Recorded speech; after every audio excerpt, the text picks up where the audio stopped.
Okay, now we're going to start putting in some cables, attaching the cables to the motherboard. Here is our primary IDE connector, and we have our primary IDE port right here. So this is going to go and sit right there. Again, be careful not to bend the pins. There we go. This is our secondary IDE cable. It goes right here on the motherboard. Again, be very gentle.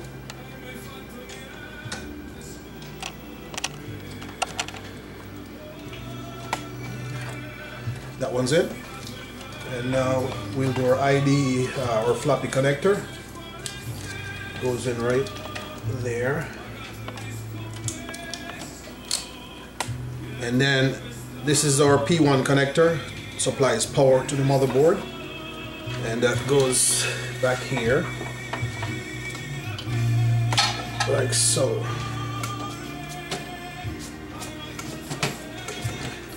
Make sure that's seated properly. Okay, now we're gonna, this is the connector for our fan, and our connector for the control panel, the front control panel goes right here.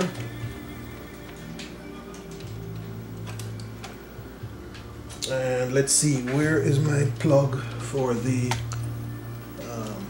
motherboard? Okay, here we go.